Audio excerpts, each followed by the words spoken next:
accustomed to in terms of cabinet secretaries essentially appearing in parliament for scrutiny. And this is what he said, that he will not quit despite the amount of pressure that he has been under in as regards his performance. A lot of Kenya Kwanza leaders who've been putting him on the spot. Case in point, the likes of Gladys Shole, Kimani Ichung'wah, Bonica Loale, and Aaron Cheriot as well, who essentially been putting some cabinet secretaries in the spotlight. And those ones who've been put in the spotlight are the likes of Babu Namwamba, Alfred Mutua, Susan Nyakuminja, and Florence Bore. Some of these issues are going to be essentially what we're going to focus on this morning as we get into our conversation with a panel that is going to walk into the studio shortly. For now, I want us to take a tiny breather. Once we come back, I'll be taking you straight to whatever it is that you're waking up to this morning in terms of your dailies. Good morning.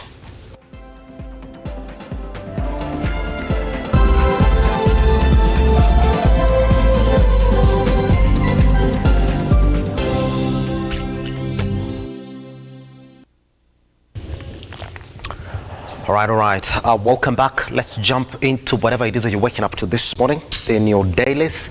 And the Daily Nation has a headline, "The War Within." That's the bigger headline right there.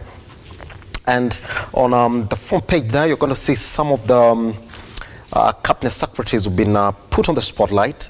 We do have Babu Namwamba, Florence Bore, Susan Nyakuminja, and Alfred Mutua. All right. This is exactly what Aaron Cheriot told Alfred Mutua yesterday, and this is what he said, that appearing in Parliament is not a privilege or something to joke about. It's exactly what Aaron Cheriot essentially told Alfred Mutua.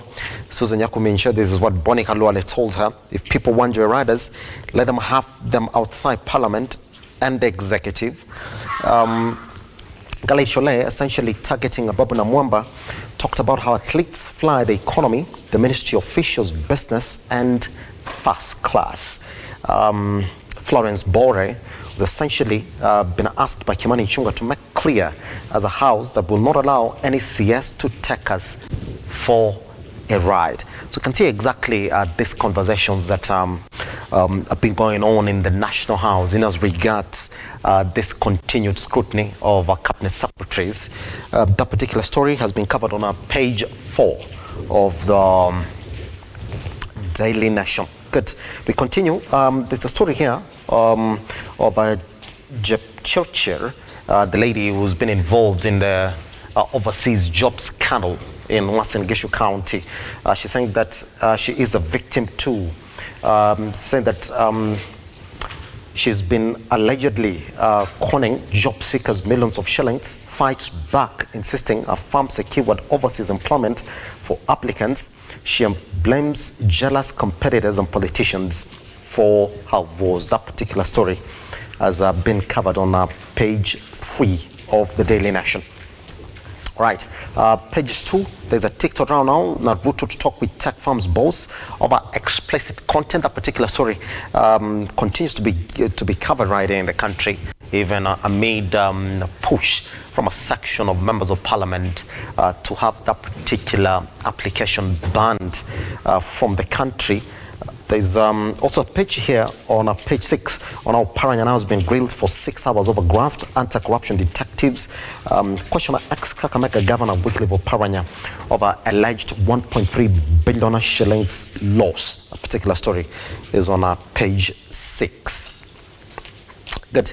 Let's cross over to the Standard this morning, and this is exactly what the Standard has picked as the big headline here. Oparanya in a fix over 1.3 billion shillings graft probe.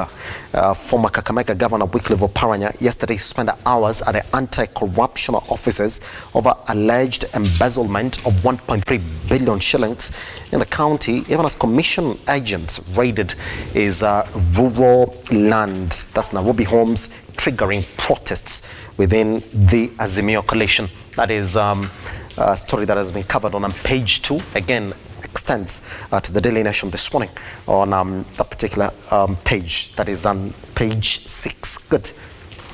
On page 4, you're going to read about how Raila and RUTO teams agree on agenda items for talks. That particular story has been covered on page 4, and it's good news for police officers as they get pay rise. The particular story covered on page 9, and Kipyegon, that was chasing history, and I delivered the particular story covered on pages 54 and 56 on the back of proper performance in the ongoing or in the just concluded competitions.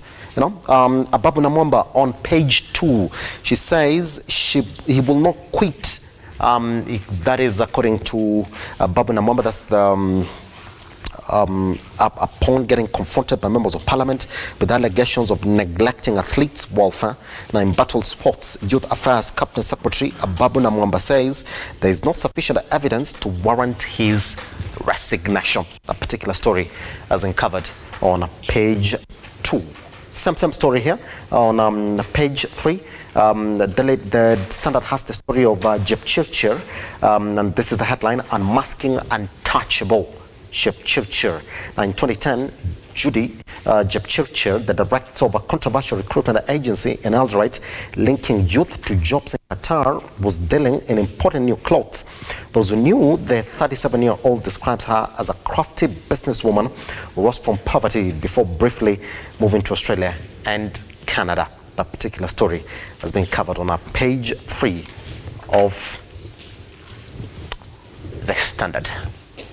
As exactly what it is that you're waking up to this morning. Majority of the stories, again, are being covered online at Lookuptv across all the social media platforms, online on our website at www.lookuptv.co.ke. We take a tiny breather. Once we come back, I'll be taking you straight to the newsroom where we get to look at some of the biggest stories that you are waking up to this morning.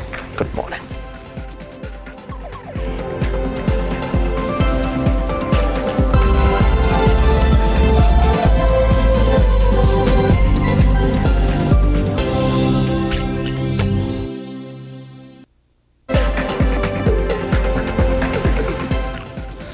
Right, good morning, welcome back. Now, over 1,000 people are set to be employed after Granot International Farm opened 400 acres of land for avocado farming in Naivasha. The Evergreen Avocado Project was launched yesterday, courtesy of a partnership between Kenya and the Israel government, where Israel promised to partner with the country in increasing acreage under the produce and latest technology.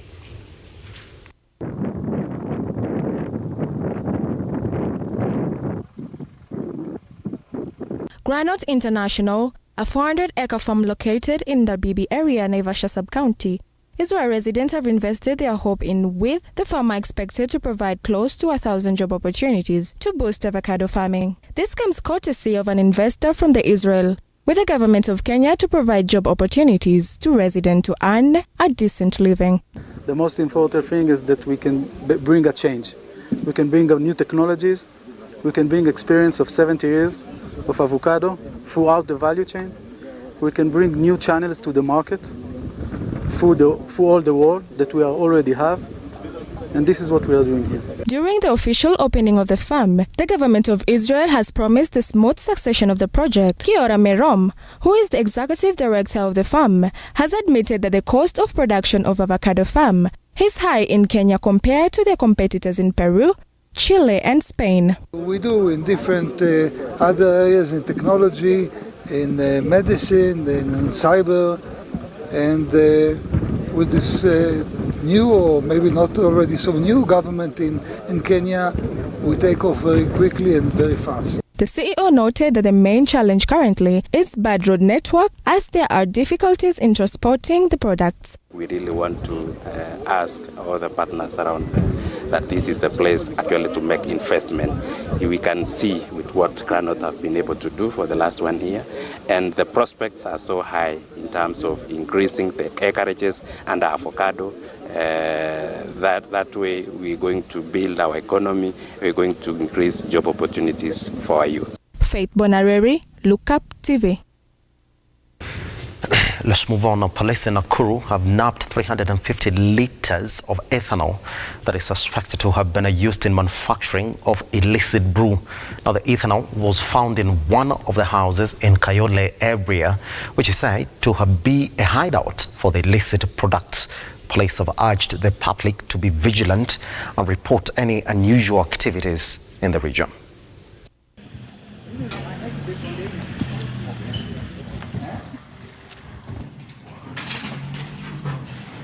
Na tunashukuru wananchi ambao walitoa hii habari. Zaidi ya hayo, tunataka kuwaomba wananchi muendelee kutusaidia na habari. Sisi tunawapromise kwamba habari yenu tutaichukua confidentiality na haitatoka kwetu. Hii pombe ni sumu. Tunataka kuwaonya wote. Kama wewe ni mtu wa pombe, tafadhali kunywa pombe ambayo unaielewa. Hii ni sumu.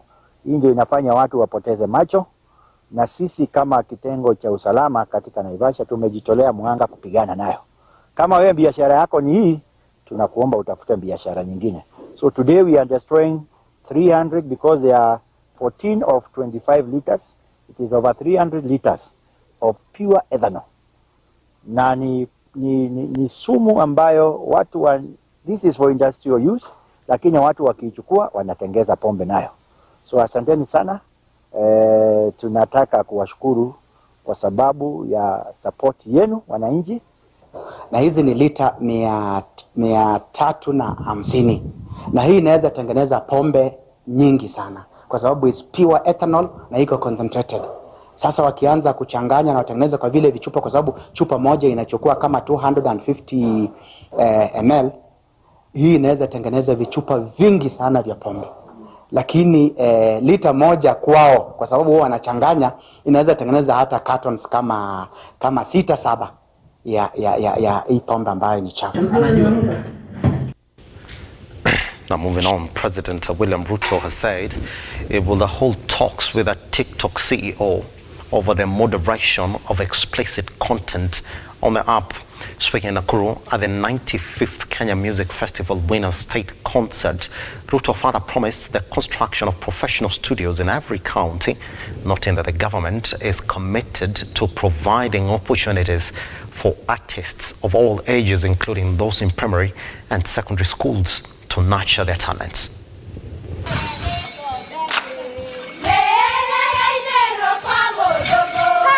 Pomp and color was observed at the State House in Nakuru County as students from secondary schools and universities presented their art in music, drama and dance in the annual Kenya Music Festival. President William RUTO has urged Kenyans to digitize their content and participate in monetization of their content through social media platforms. RUTO has further stated that he has set a meeting with the CEO of TikTok to discuss on the moderation of the social media platform in order to reduce negative content in the application. I am happy again to report that Twitter has also agreed, among the first countries in Kenya, to also monetize our content. Tomorrow morning, I will be speaking to the global CEO of TikTok. I know we've had a conversation as a country around TikTok and some of the challenges that are in that space.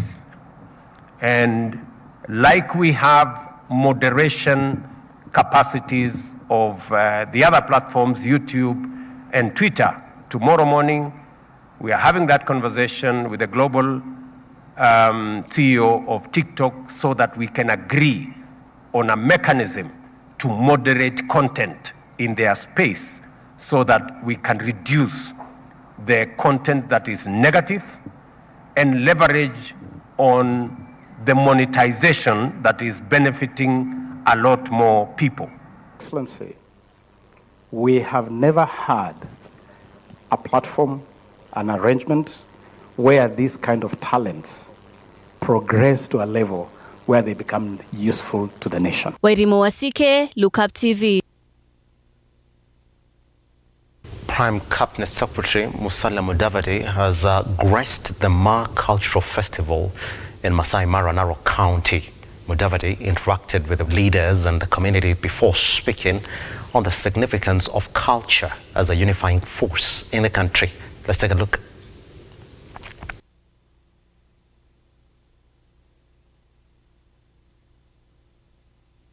Tukiangalia Masai Mara, tuangalie Samburu na tuangalie hata kule Amboseli, kile president amesema ni kwamba ikiwa dunia nzima inakuja hapa kwa Masai Mara, dunia nzima inaenda Samburu, dunia nzima inaenda hata Amboseli, amesema kwamba the best people to symbolize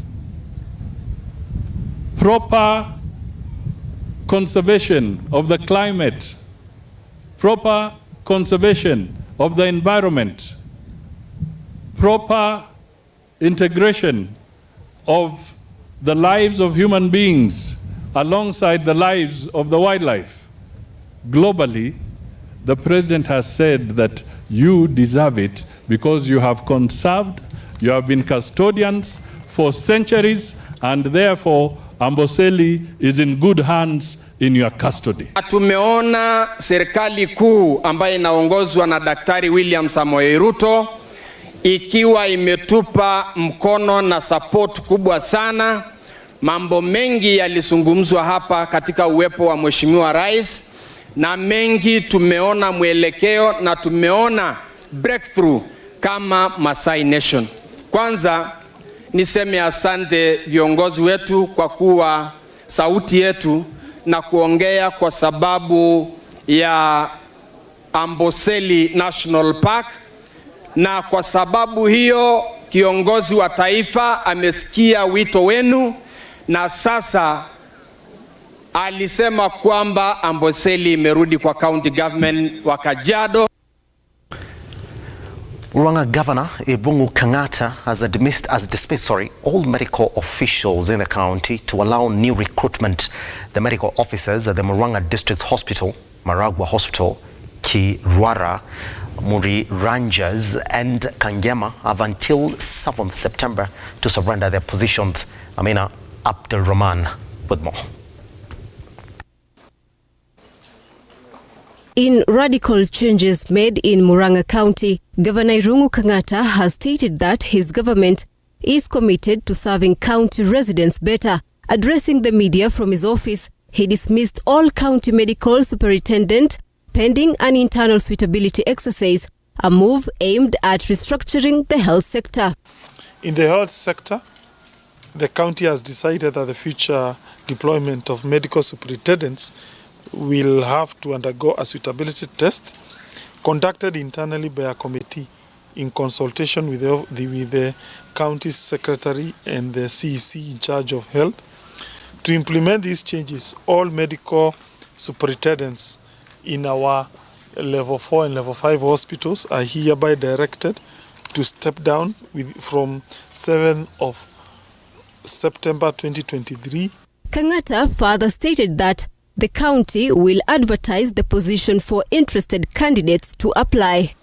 The chief officer in charge of health will issue a notice tomorrow inviting applications for doctors interested to act as medical superintendents in respective hospitals.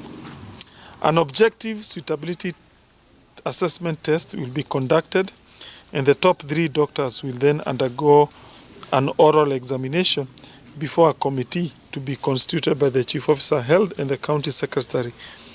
The governor cited complaints from residents decrying poor service deliveries at the facilities and lack of enough drugs, despite the county ensuring there is enough supply. The governor also gave ultimatum to the health department to ensure the health systems are fully automated. Kang'ata also reshuffled his cabinet, saying he aims at maximizing output from his county executives. Amin Abdurrahman, Lookuptv. Former Kakamega Governor Wycliffe Oparanya was arrested and questioned at EACC offices alongside his two wives over graft claims amounting to 1.3 billion shillings for the period he served in office. Oparanya has dismissed the claims, with the Azimio allied leaders calling it a political witch hunt. Stanley Lugaria now reports. EACC's Sloth on Monday took it up with former Kakamega Governor Wycliffe Oparanya and his wives Catherine and Priscilla after they were arrested at their Kakamega home and transferred to Integrity Center, Nairobi by the detectives. I have been in the county for 10 years. No EACC came to my office, even one day. And I have been away one year since I left governorship.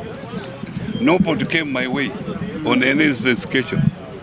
I was Minister for Planning. Nobody came to my office for any investigation. So I would wonder why, when I have retired, that someone is coming to ask me about 2013, 2014.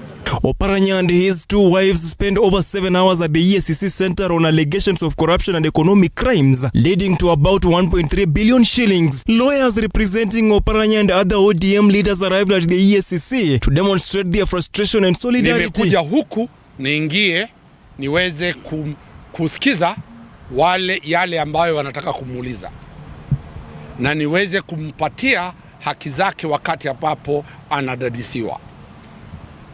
Asasi ya EACC ambayo ni asasi imeundwa na katiba ya Kenya imekiuka katiba na inajifanya kwamba wao wana sheria yao walioitunga. Why would they be denied access to Honorable Oparanya? And we know that this is all political machinations and trying to intimidate people. As you know, even last time when the president was in Western Kenya, because the people of Western Kenya are asking tough questions about this government. They are basically turning the country into a police state. They are taking the country back to the dark old days of dictatorship. That at this time and age, with our new constitution that is celebrated all over the world, we still see people behaving this way. Of course, with Pastor Oginde, we thought that this place would be better. We didn't see Archbishop Wabukara allowing EACC to behave this way. Millions of money for the construction of Bukhungu Stadium, not paying farmers of agricultural industry more than 200 million shillings, and the construction of Kakamega Referral Hospital, Shamahubu Hospital, Imatala Tea Leaves Factory, among other allegations, are some of the scandals in the inventory order leading to the grilling of the former governor. Nimeongea na wale wafanyikazi ambao wamekuwa hapo ndani msako ukiendelea, tukapata jua kwamba lile karatasi wanaloliita inventory, wale wafanyikazi hawakupata nafasi ya kulisoma na kulielewa, lakini walilazimishwa na maafisa wa polisi kuweka sahihi yao, na wameenda kwa bedroom, wameenda kwa sitting room, wameenda kwa children's rooms, walikuwa wana pick documents ambazo walizipata. Kwa hivyo ni msako ambao haueleweki.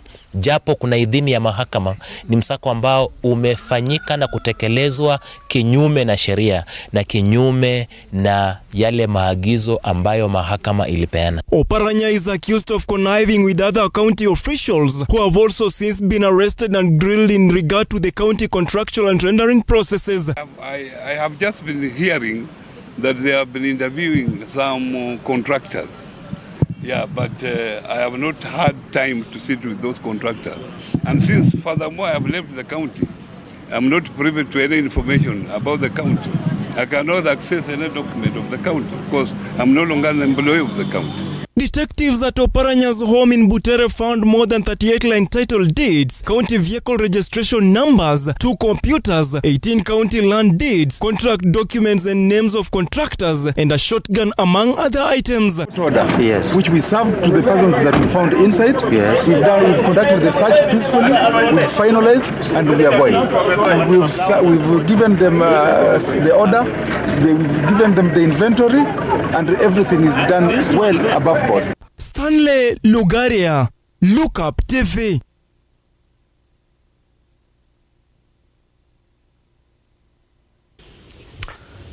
Now, embattled sports CS Babu Namwamba was questioned in Parliament over mismanagement of their sports docket while appearing before the parliament yesterday. Babu Namwamba vowed that he would not quit his position. Let's take a look at exactly how that went down.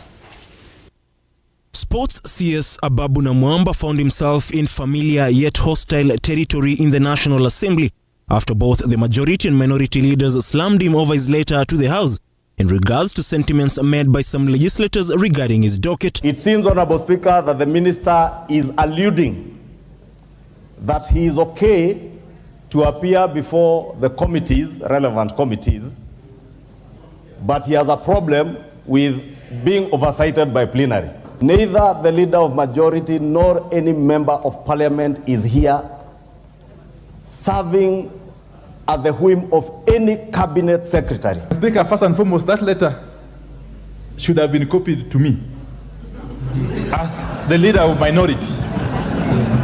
The cabinet secretary must be reminded that in this house, the order of precedence is such that after the speaker and the leader of majority, it is the leader of minority. I, therefore, with a lot of respect, withdraw that correspondence and unreservedly tender an apology to the Honourable House. With recent revelations by Deputy Speaker Gladys Boss-Sholei of the national team donning fake attire, and despite backing up her sentiments with supposed photos from the Athletics Kenya website, Homa Bay woman representative, however, poured cold water on the allegations while reading malice with the queries raised, with the CS himself refuting those claims. The Deputy Speaker gave out the photos of pictures of Adidas. I don't know Nikes, I don't know what. We cannot verify that. Madam Speaker, I want to remember one time when Honorable Atinda Molo gave out a report of signed documents. This very house was disapproved and said that we cannot accept that. It is not authentic.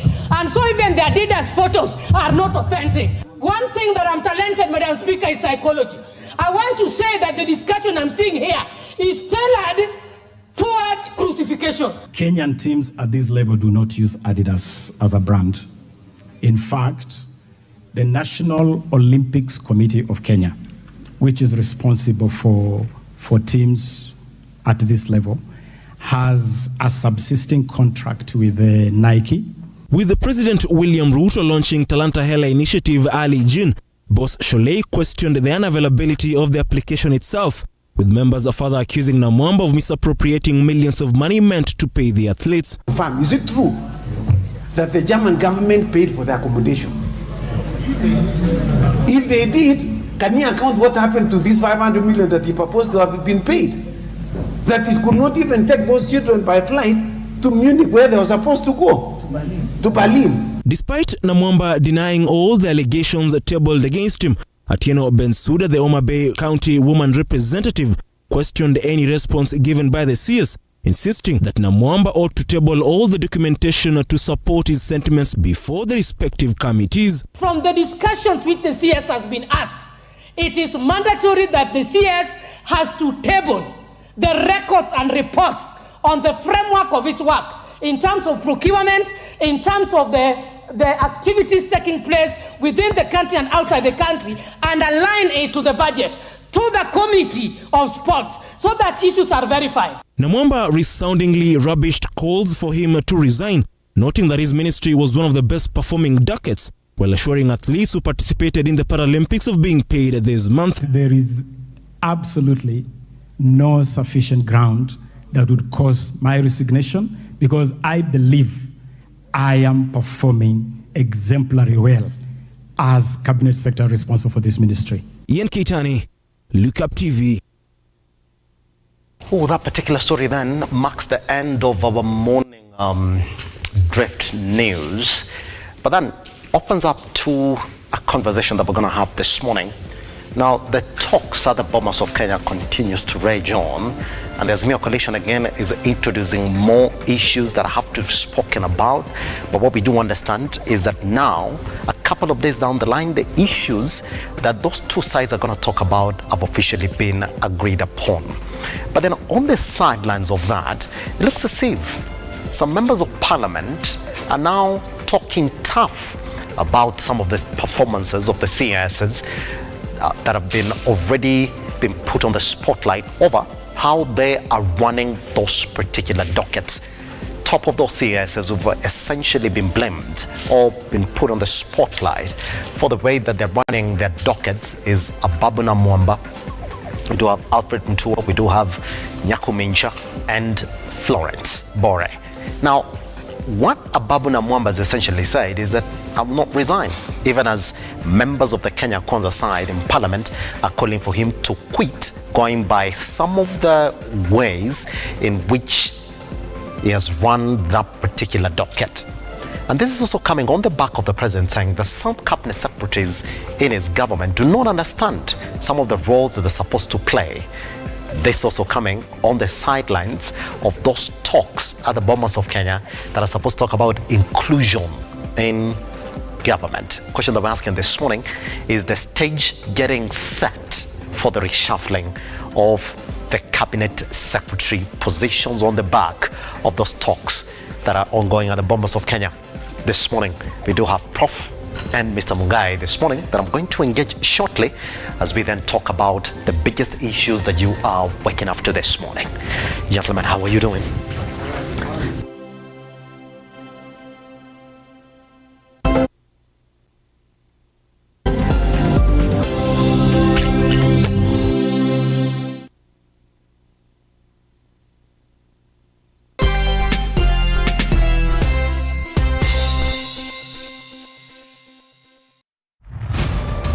As the night falls, we come to life to bring you a comprehensive broadcast from the numerous events happening across our 47 counties. When it breaks, it matters, and each story is important. If it's Thursday, join me, Nancy Lima, and my able panelists as we break down the law jargons and analyze the Constitution in a way only you can understand. The news cycle never stops, neither does time. We cover each and every sector and present to you factual and accurate occurrences. This is where facts win the day. Join me, Nancy Lima, Ian Keitani, Tuesday, every Wednesday, Thursday, as from 9 p.m. on The Insight, only on Lookuptv.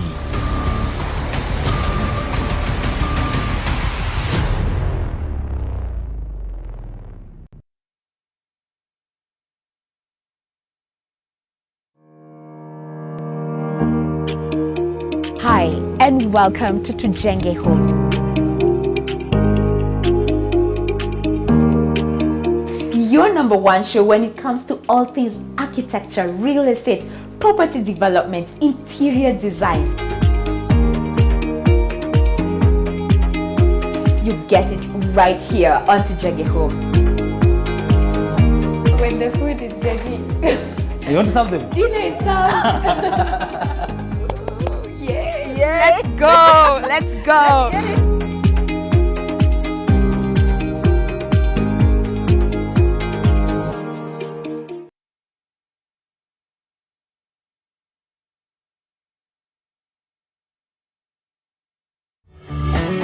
Beautiful, wonderful, glorious. We are having the show that we share entitled Shepherd Voice. I'm waiting for you to get me to Kenya. That's what I'm waiting for you.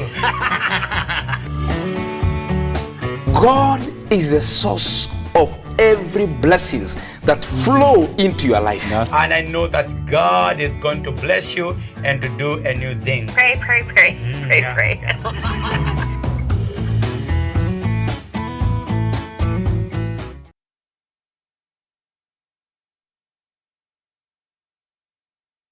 Are you a junior.ke?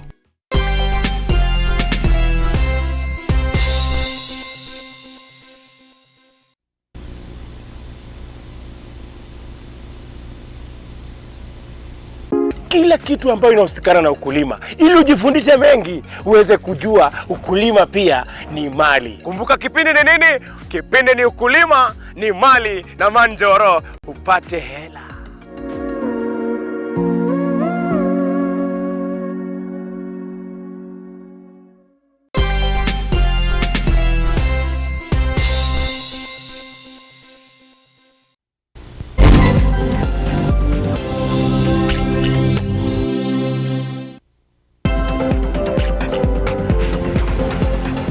Back again at Lookuptv across all your social media platforms. I am at Kiage Simba.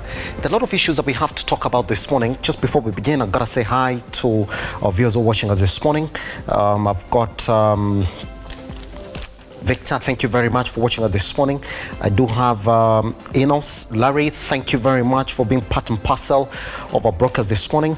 I've got Fires Media, thank you very much. I also have Judy Mwangi, thank you very much for also watching us this morning. But here's the thing, I know the questions that you put forth, we're going to talk about them this morning. It's a good thing that we do have a panel that is, I think, well versed in those areas that are going to give you opinions on exactly what I think about the questions that you're already putting across to me this morning. All right, joining us this morning, we do have a Prof. Fred Ogola. How are you doing, sir? Happy to have you around. Yes. Also joining us this morning, we do have one and only Eric Mungai. How are you doing, sir? I'm well. Good morning to our viewers. Fantastic. We cannot complain. We're good. Good. Let's jump into what is our big conversation this morning. And I would like to pick your sentiments first on what your thoughts are on the ongoing talks at the Bomas of Kenya. A couple of days down the line, up until yesterday, that's when we got reports that indeed now those gentlemen, that 10-member committee, had agreed on the issues that they wanted to talk about. That is, it had taken them not long to agree on the agenda items. Is it a surprise that it has taken that long for them to agree on the issues they want to talk about? Yeah, so Simba, yeah, and our viewers, I'm sure you know very well that in fact to say they have agreed is not even accurate enough. Because if you look at what we are hearing from outside the talks, yes. Rigathi Gachagua said when he was in Machakos that there is nothing to expect from those talks. According to him, the meeting between Raila Odinga and RUTO was finished in Mombasa, and there's nothing to expect from these talks. And I'm sure that you also heard the president talking about it also, saying that there's nothing to talk about. And what is surprising about all these talks for me, when a deputy president who has intelligence, receives intelligence, is part of the presidency, says that there's nothing to talk about in Bomas. Remember, Bomas is being booked. These people there, this 10-member team, are on allowance. And they have a technical team, which could be 50 people on allowance. And Bomas is being booked. People are being paid, people are working, people are researching around the issues, and there's nothing to come from it. The deputy president said there's nothing to come from it. I think for me that is, one, is wastage of state money, but then secondly, taking Kenya for granted. People went to the street, 50 people died, property was destroyed, people got injured, then nothing to talk about. Are you getting my point? For me, it's so cynical. So for me, that's a big issue. The second thing is that the people who are on the street, who died, who are injured, who lost property, are not in Bomas. But the people who have nothing to talk about are in Bomas, because cost of living is an issue. Now, those are not part of the issues at the moment, because those should not be discussed. And then I'm hearing the issue of increasing, maybe, let's say, there's a possibility of a sort of, if there's anything like power sharing, if there's anything like that, which they say is out of the equation. So what is the end game for Azimio in this one? Again, that one, I'm lost to it. If it was a national dialogue, the way they call it, because this is not a national dialogue, this is a dialogue between two people. If it was a national dialogue, then I could have realized that actually they have taken us seriously, that there was something which was wrong, and there's something worth talking about. And if I look at the issues there, the main problem that affects Kenya is not being addressed. Why we are where we are is not being addressed. Simba, before Moi retired, he had an MOU with Raila. MOU. Yes. Kibaki had Nusumkate with Raila, isn't it? Uhuru had handshake with Raila. So what is this one? Is it bipartisan? What is that? Then if we don't sort the deep-sitting issues which have been there since Moi time, 1997, to now, does it mean that after 2027 election, we shall still have another post-election negotiation? 2032, we shall have another post-election negotiation. What will your children ask you, Simba? You have been in this country since 1997. Every after election, we have post-election negotiation, where elections are settled 2 years after the election. Then somebody rules for 3 years, then we go back to election, and actually there's a campaign. The president is going to Western, isn't it? He was in Transmara, isn't it? And the other day, he was having a tour of Mombasa. And then he was touring Central. Is that where development takes place? For me, I'm asking myself questions that, is this the kind of election we had? Simba, if I was president, I would be very clear if there was an issue to be addressed. The issue is the governance structure of the country, yes, where we have the presidential, pure presidential system. Once the president wins, he controls all key institutions in government. He controls judiciary, he controls legislature, he controls the executive from State House. Why am I saying so?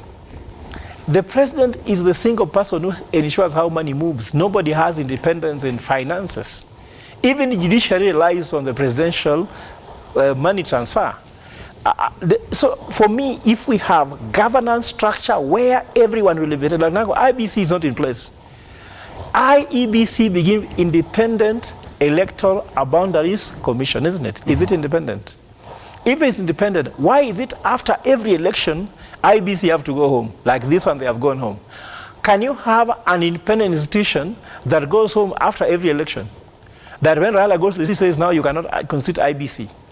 That when RUTO has won the election, can say this IBC is wrong, should go home. They are not independent. For me, that is the main question, whereby Kenyans will go to election knowing IBC will independently tally election and declare results. The fact that we have Supreme Court, for me, people say that's a cushion. For me, if we use Supreme Court, means there's a problem. For me, Supreme Court is an insurance. Simba, I don't know that you have a medical insurance. Yes, I do. Do you need it? You need to have it, but you don't want to use it. So we should have Supreme Court that we don't use. If the more we see Supreme Court coming, there's a problem. Yes. Because the more you see you calling your medical insurance guy and say, guys, can you check my card whether I can have this test? Seems there's a problem. So Supreme Court should be there as an insurance, but we should not use it. I take car insurance. I don't need it. In fact, I don't want to use it. I just want to have it for peace of mind. So we should have Supreme Court as a peace of mind. The noise we are hearing that Supreme Court decided to mean there was a problem. Why did they come in the first case? They came in because the electoral system failed. Parliament has not been able to legislate on the issue of cost of living. That's why we're having talks in Bomas. So all these things, even now you're seeing now, Parliament castigating CSS, isn't it? Yes. I mean, it's the same thing that the institutions and functions of government do not work, and we need to have this conversation in a multi-partisan approach, not bipartisan, and people throwing it and saying, there's nothing happening there. No, thank you. Pretty much. Eric, is it surprising you that it's up until now that committee has agreed or essentially said that these are the issues that we're going to talk about? It's taken them this long. So they have not essentially started talking about them. That the entire of this period, since they essentially started those inaugural talks, what they've been beating about is what issues do we table for discussion. Now they've agreed. Thank you, Simba, and to welcome our viewers again this morning. Especially, I was sent greetings by my viewers in Kiambu County, where I hail from. Yes. You know, if you're a farmer, there is, I'll answer your question, don't worry. There is a yam, you know, you support the yam, but there is also sort of a reed that grows on the yam. And we have a saying that those two things are very friendly. Until death do them apart, they are always together. And that is what the people of Kiambu more often than not send me to tell you, that them and Lookuptv are like that yam and that reed. Kiambu, this morning we do appreciate. So let's continue embracing our brothers. Now on the issue of talks, I love this country because we have talks about talks, then which lead to more talks, and subsequently more talking. And while we are talking, someone is earning because their time is on the clock. The way I view these bilateral talks is like football. The players in these talks, for purposes of understanding of the viewers, the players are Azimio and Kenya Kwanza. We as Kenyans are the spectators. So depending on which side looks like they are winning, either of the spectators are cheering. So we, the supporters of Kenya Kwanza, are cheering our team led by Ishongwa when it's on the ground, and the spectators of Azimio are also cheering on the other side when it looks like Kalonzo or Pio Wandai has scored a goal here or there. But the unfortunate thing is, at the end of the day, when the match is over, the spectators go home. It is the players who are adorned with the medals. It is the players whose bank accounts are credited. It is the players and their clubs who get to keep the trophy. The only thing that the spectators are left was that, you know, they enjoyed the match, they have a good feeling, but that's the end of it.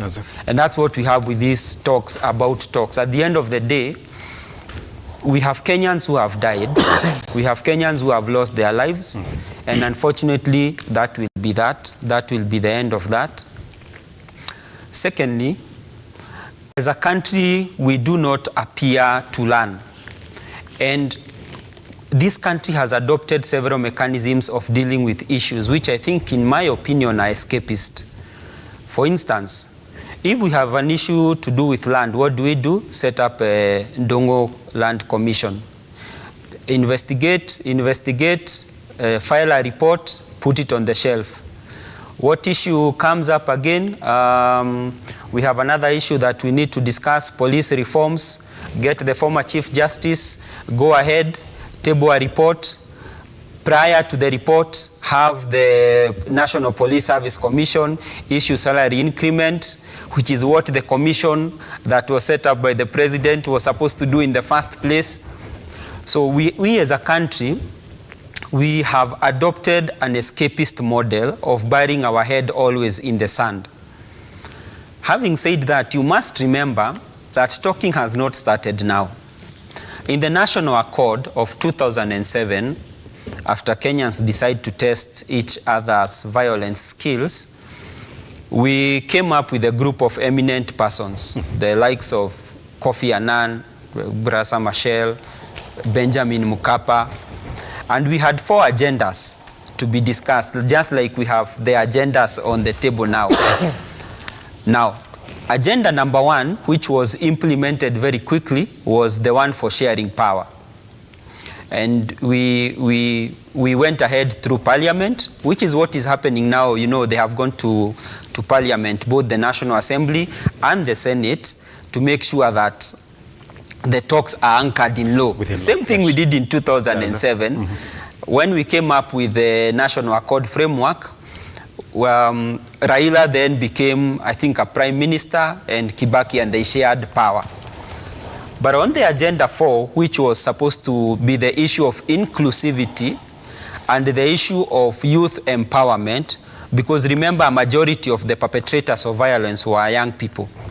And so part of agenda 4 was to look into those issues of how we can grow our economy, how we can grow our social structure, so that the young people of this country do not degenerate into chaos like we saw then. Now, did we implement that? No, we abandoned it. Once Raila settled in power, once Kibaki settled in power, that was done, it was dusted, and we forgot about it. Now we have talks again. We have gone through the same route, go to Parliament, anchor them in law, keep discussing, and I think these talks, in my own opinion, are a way of placating the former Prime Minister, because now he's off the streets. No one knows what they are discussing in there. I think it's a way of placating him, and I think the Deputy President is right. Nothing will come out of it. It's a waste of taxpayers' money.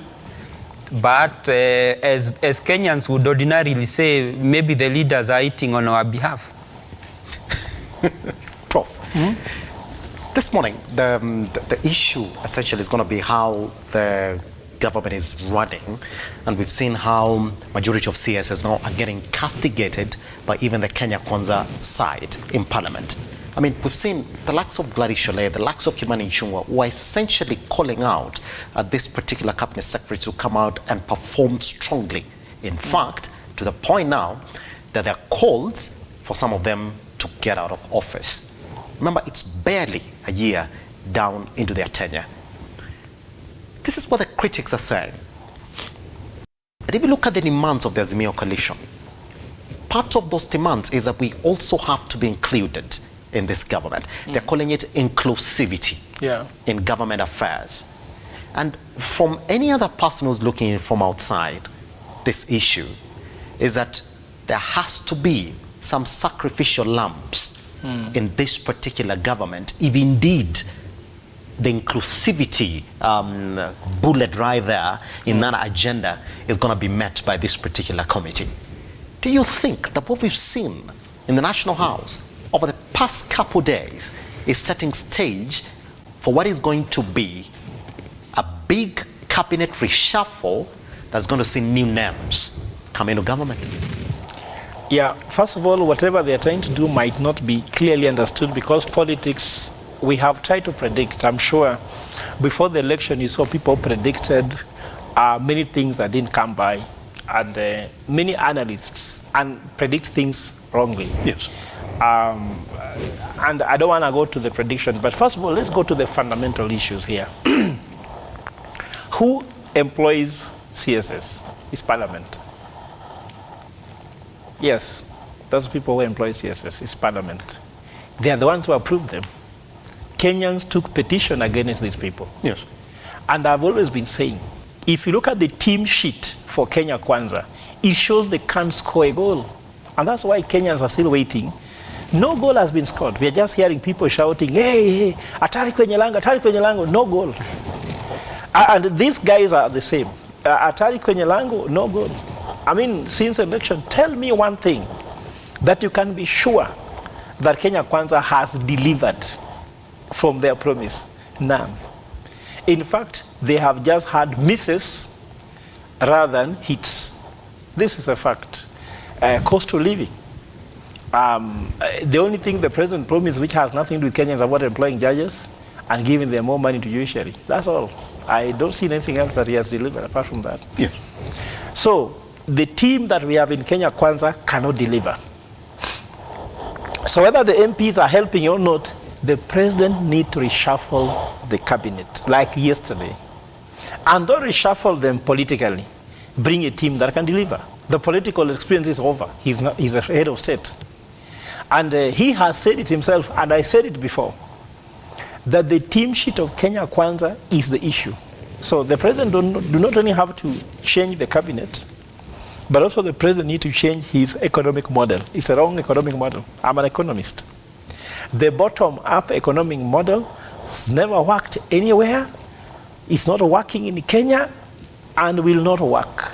So he needs to change the entire cabinet team, and at the same time change the economic model that he's running the country on. Will it be too early to make those changes? Because that's exactly what we're talking about this morning. That it will be too early to make those changes. No. Just barely a year Let me into tell this you guy's what, being in office. that's not the issue. Simba, there is what we call escalated commitment.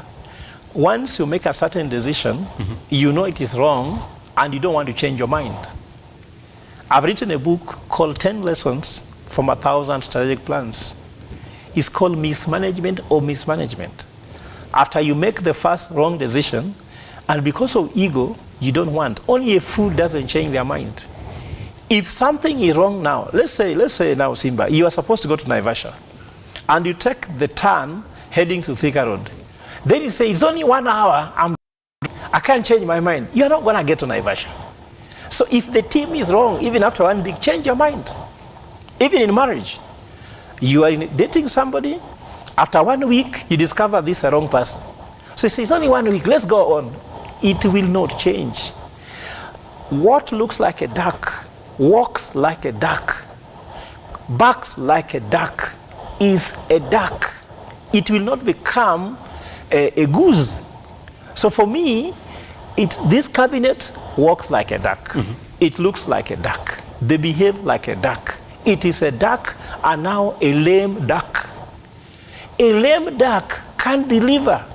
You tell me, look here, in the CS of Kindiki, how many scandals are there?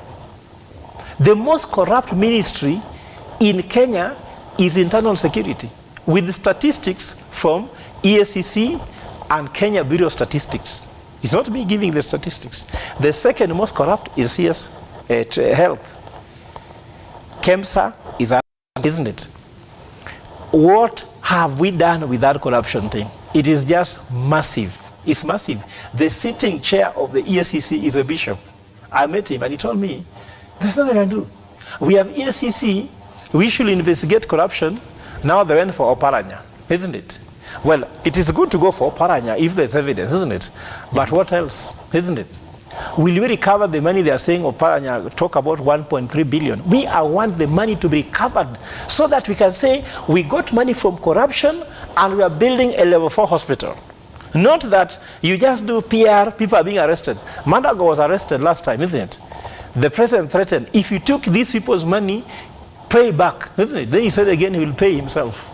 Then Mandago is out. Now people are quiet. Now you're seeing now Oparanya in front of the page. Tomorrow you see Fred Ogola. Then after that you see Eric. Then you see Simba. But money no one sees. So what I'm trying to say here is that for me, the cabinet, we don't have to wait to know they are going to fail. Yes. And I look at the discussion. Go and just look at parliament discussion. This, I'm sure you covered it at Lookuptv. I saw it. Yeah. It was stated when one John Mbadi said that according to me, this cabinet is a skunk. You have asked us to approve your skunk, and your skunk we give you. Those are the words. So it was a skunk from the appointment. Yeah. Look at the Kenyans' feedback who had issues. Look at somebody who has criminal cases. Yes. Somebody who was known in corruption. Somebody who had killing cases. Cases were withdrawn, then they were sworn in. If I have killed somebody today, then you appoint me, discover there's an issue, then my case is withdrawn, then I'm sworn in. What are you expecting? We have murderers, isn't it? We have thieves in the cabinet, isn't it? And now you're asking him to deliver. In fact, when I'm seeing Sholei, Cheregai castigating these CSS, this is listen to their speech in Parliament when they were passing for these guys to be sworn in. They were speaking on the other side. So either they were ignorant of these people's capabilities, yes, or at least they are pretending. And I can tell you for sure, these people are wasting our time. And for me, the president knows what he knows. If he knows these guys have no clue in their ministry. So you're telling me it's 1 year. When will they have a clue? Which training is like, take them to Harvard. And when you take them to Harvard for training, by the time they come back, you're finished your term. So the point is, you want people who can come and deliver. Yes. They are not the best and brightest of Kenyans. Yes. We have Kenyans who are highly educated and qualified, who can take over these jobs.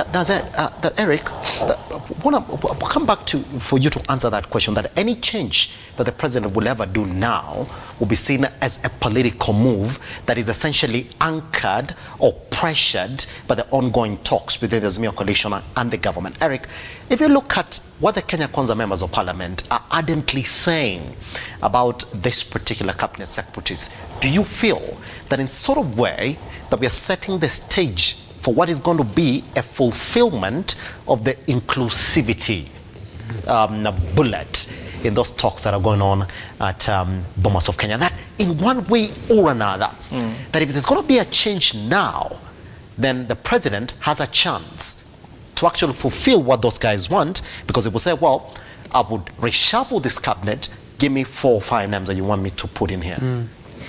One, Simba, on the issue of the CSs and the issue of Kenya Kwanza members, especially members of parliament castigating some CSs, when I look at it, I see the master stroke of the president in terms of politics. You remember when he was campaigning, part of his promise was that they would seek to amend the standing orders of parliament so that cabinet secretaries could go to the August House. So what's happening, and I like the analogy that Professor has used, when it walks like a duck and it quacks like one, you know, when you see it floating on the water, and there is no mistake, it must be a duck. So what's happening is, you get an opportunity in Parliament for your members to say that which you would say, but which you can't say, but then you have your lieutenants saying it. And I must congratulate the majority leader for taking the front in terms of holding the cabinet secretaries accountable. But that be as it may, you know, sometimes, Simba, when you're very hungry and you go to hunt, sometimes you can mistake. Simba,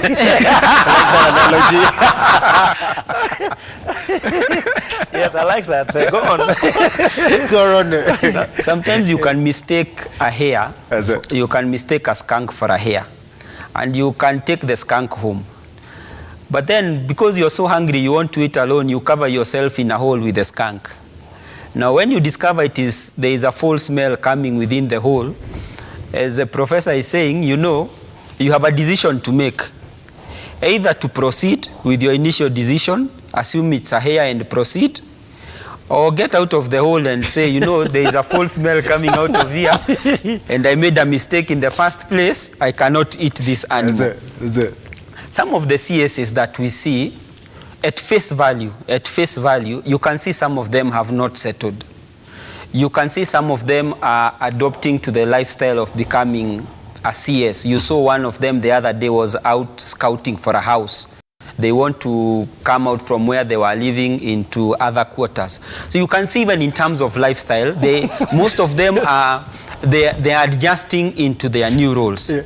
And it is incumbent upon us, through our members of parliament, to keep calling them out, because some of them even have not settled to the fact that, you know, you go somewhere and people call you waziri. Even you yourself, you don't believe that you are waziri. When Kenyans say we are looking for jobs, and say you're the cabinet secretary for labor, it has not dawned on you that when Kenyans say they are jobless, they're actually relying on you. It has not dawned on you yet that when Kenyans say serikali's idea, they're actually talking about you.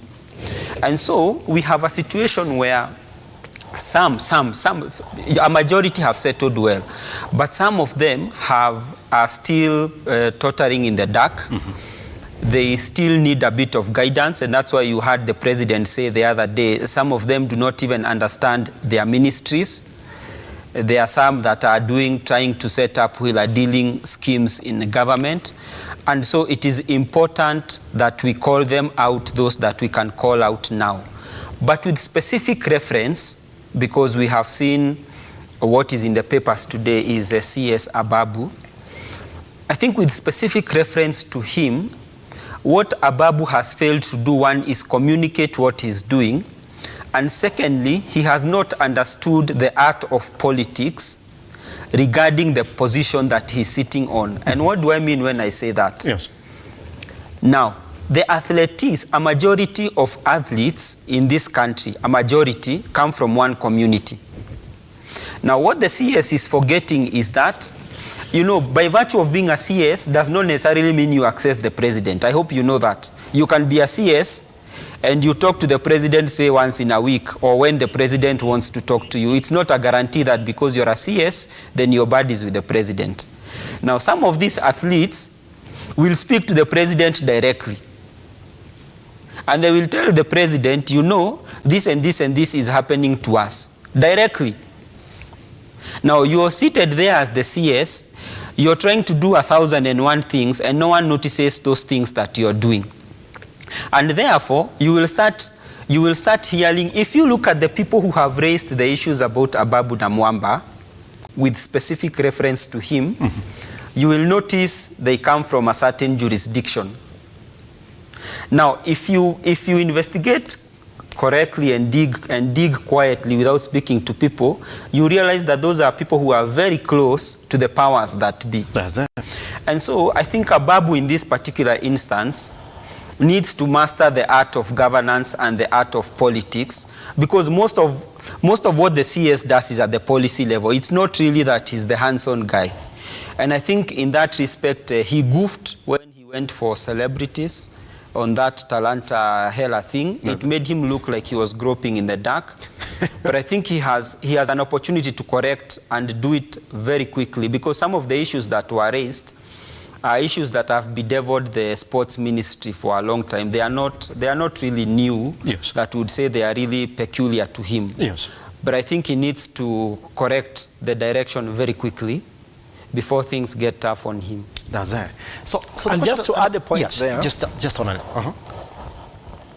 I want to disagree a little bit with this, thinking that maybe the president's judgment is wrong by saying he's smart.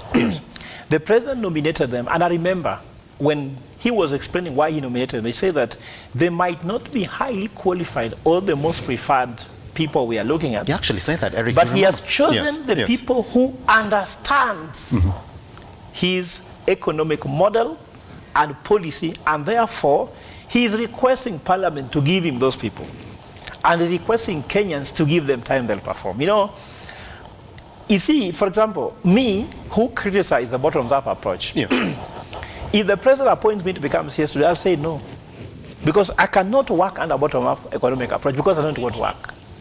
And we need people who come because not that they need the job, but the job needs them. All the CSS we have, they need those jobs. Those jobs don't need them. That's why goofing in the sports, isn't it? Goofing in health, yes? Yeah. Goofing in security. Like you see, the CS Kindiki was in Sondu. And he made a statement that a CS in terms of security should never make, by telling the police, stop being biased, isn't it? You know, when you say the policemen should stop being biased in handling the mandamano in that area, yet some people were killed who are azimio supporters, isn't it? And the Kenya Kwanza supporters are not killed. I saw more Kisis, more Luos dying in Sondu, in that area. So the policeman has been seen to be, he said it, don't be biased. You can quote it, I'm sure you must have seen that clip somewhere.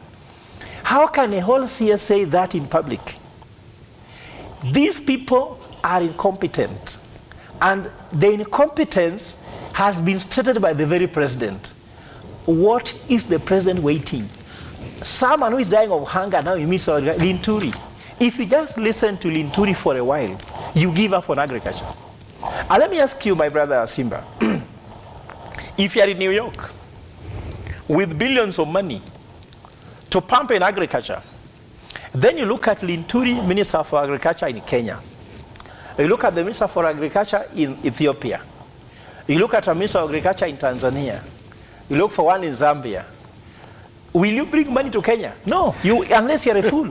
So what I'm trying to say is that as Kenyans, we are winning the domestic politics. We're losing in the global space. For example, when you see Wataga being nominated to head the commission for KRA, if you are sitting in New York, you might be interested to do business with Kenya, isn't it? But the problem again is that Mwaura is the chair, who is known to be the tax evader of all centuries. He doesn't pay taxes. Before he was appointed there, he used not to pay taxes, the chair of KRA. Now, leadership is a problem in Kenya. You go to any institution, you find leadership. You go to Kenya. Kenya was very good before this appointment. Now the chair of the board, the former chair of the board was very good. Idea strategy for Kenya. Now they just went to list 160. You saw it. I was on news. 165 road projects in Q2. 0 going to Luo Nyanza, destroying the Trans-African Highway. You know, Trans-African Highway is where our goods move from Mombasa to Kampala, and we make money.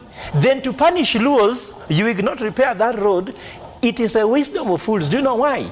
Because the transporters that will have gone from there to Kampala using a road will say, okay, Kenyans, your road is bad, let me divert.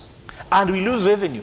What I'm trying to say is that even the Minister for Transport, Murkomen, is clueless to have done that. So you can punish a community, but remember Kenyans who are more connected economically than divisions we do not exist. For me, I don't see the trouble division. So the inclusivity here is needed in the decision making, because if there was inclusivity in the government, someone could have told Murkomen, you cannot do an entire Q2 and ignore Luo land, because 60 going to RUTO. isn't it? 40 going to Gachagua. Luo Nyanza, 0. That is a project worth billions of shillings. Yes. And the community is losing it. But that community, there's a way on which the road, the transportation, help that corridor. Prof, I want us to take a tiny breather. Once we come back, Eric, the question is going to be that if today there was a change made in the cabinet secretary positions, any of them, whichever might be, we are going to read it from a political angle because we can't avoid it.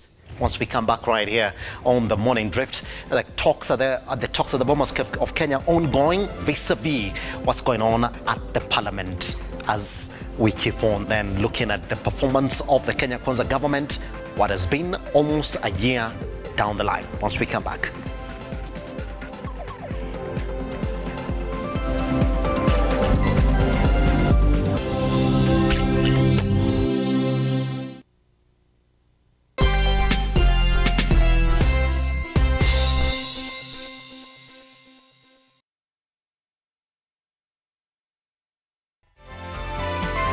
Infinity Industrial Park is one of the largest private industrial parks located along Eastern Bypass, Nairobi, which provides modern infrastructure for smooth operations for industries and business enterprises. Infinity Industrial Park offers world-class amenities and facilities with wide roads, a police station, a power substation, fire station, public transport stage, hospital, and shopping mall. In addition, Infinity Industrial Park also offers CCTV cameras, 24-hour private armed security patrol, sewer, water, fiber optic cable, and 3-phase power connection, added to public utility, canteen, and dining areas. Sail on the golden opportunity to invest in Infinity Industrial Park fully serviced warehouses at a special price of 3,569 Kenyan shillings.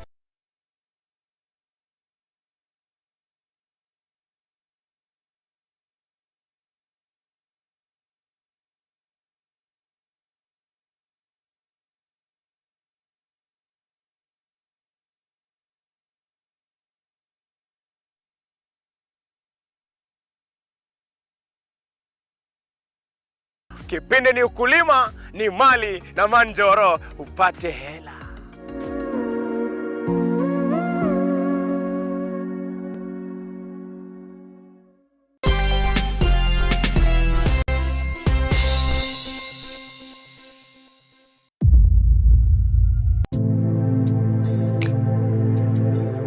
Praise the Lord and Bwana Yesu asifiwe sana. My name is Pastor Joseph. I'm from a ministry called Reconcilers World. God gives strength to the weary. I am, Jesus is speaking. He says, I am the door. Then he says, anyone who enters in through me will be saved. The Lord is my shepherd or shepherd. Then he says, I will always have everything I need. God desires to guide you. He's telling you that this day, don't just trust the Lord, but he's telling you, trust the Lord widely.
to statements made by John Buddy on give RUTO his skunk. But I must always remind people that the fact that Pilate released Barabbas to the crowd instead of them saving Jesus did not necessarily stop Jesus from becoming our salvation. And sometimes it's a question of long-term strategy. Yeah. And the question we need to ask ourselves is, what is the long-term strategy that the government has in place? And secondly, once that strategy is executed, will there be public outcry in terms of, say, for instance, if we asked a sitting cabinet secretary, does it have political ramifications? The answer is yes, it does. Because in this country, when you eat together with your family members. If you look at for instance, the case of former governor of Paranya, you can see he was arrested together with his wives for allegedly embezzling 1.3 billion when he was governor. You can see it's a family unit. There are no other people that have been arrested except him and his family members. Yeah. And so the way we run our politics is that when we are eating, we eat as a local family unit. But when it is time to pay the consequences, then it becomes communal punishment. I invoke my tribesmen. I'm being targeted politically. And therefore, if the president were to ask some of the cabinet secretaries, and not just cabinet secretaries, even the permanent secretaries, would there be a political view to it? Absolutely. I remember when the PS was sacked, when Daktari was sacked, the former PS, I think, regarding the KEMSA probe. Yes. He hailed, that CS hailed from Gatondo North. And I could see people in Kiambu saying that one of their PSAs has been axed, regardless of whether it was in the interest of the country or not. You can see people saying that is our person you've axed. But the president replaced her with a lady and a person from the same community and from the same jurisdiction. And therefore, you have to always balance between politics and competence, because those two go hand in hand. Yes. If you ask one from the Luya community, yes, it does not necessarily mean there are no other Luyas that can take up that particular position in terms of competence and in terms of politics. Because remember, a regional balance is key. That is why you keep on seeing studies saying X% of tribe is in this position, X% of tribe is in this particular position. And so it is something that you always need to be cognizant of, even as a head of state. And therefore, the president is doomed if he does, he's doomed if he doesn't. But the beauty is, you have lieutenants like Kimani Ichung'wah, very brilliant lieutenants, who can course correct before it becomes worse. You can correct some of these things on the floor of the House. You can get responses. And the CS will always be knowing that when they go to that altar, they can be sacrificed. Yes. So they will always do that which is behold upon them to do. When the likes of Kimani Ichung'wah are the ones who are very vocal about majority of the CSs, to the point that by the quote unquote, this is what Kimani Ichung'wah said. Some of the things that I want to talk in this house about what some of the CSs are doing in those particular offices, those things cannot be quoted here in this house, and I do know. When it's the Kenya Kwanza side that is very vocal about the performance of this particular CSs that have been put on the spotlight, and the president is over the other side as well, talking about how majority of the CSs that he himself appointed to those particular positions have no clue about what the agenda for the government is. What is that stage? Eric, you can't say that we are trying to correct and put everything in line, can you? It is not a political speak of, look here, we are coming for you. It looks as if now, whatever Kimani Ichung'wah is saying, and the president, Eric, is that we're going to be there and we're going to come for you. It's you that we're talking about. You know, you must understand that Kimani Ichung'wah, Honorable Kimani Ichung'wah, from where he sits, he's our striker. We dribble those of us who are at the back and we deliver the ball to him, and it is work to score. The most unfortunate bit is that if he keeps scoring and the VAR keeps ruling him out, then regardless of how much he scores, we still have a problem. That's it. And we must make sure that the VAR works as it should. Okay? And in this instance, the VAR are those cabinet secretaries. If they keep goofing and if they keep doing the wrong thing, it does not matter how much we score in our legislative agenda. On which side? On which side should Kimani Ichung'wah be? No, Kimani Ichung'wah should be on the side that delivers. What's that? Because remember, as a majority leader, it is incumbent upon him to carry the government's agenda. Yes. Now you must be cognizant that the government's agenda is the people's agenda. You cannot, those two are intertwined. Because government exists to serve its people. And therefore, if we are having midfielders who are not delivering, then in essence you have a problem at the pitch. And therefore, it is important as a coach, that's why you have a captain. For the captain to keep on saying, you're not doing the right thing, this is your position, please keep to your position. And that is the role that must be played. It is good when it happens within your team, because you can correct each other, as opposed to when other people are calling you out and they can see you actually making losses on the ground. Yes, but just Prof, I'm gonna come to you just shortly. I just want to get this clear from Eric this morning. Now, Eric, here are people complaining about the level of the cabinet secretaries that you've appointed. Fine, there were questions that even the president himself was cognizant of. He's saying, well, you might feel they're not the most qualified, you might feel they're not the best of fit, but I feel that these are the guys who know my model, and we're going to work together, give them time.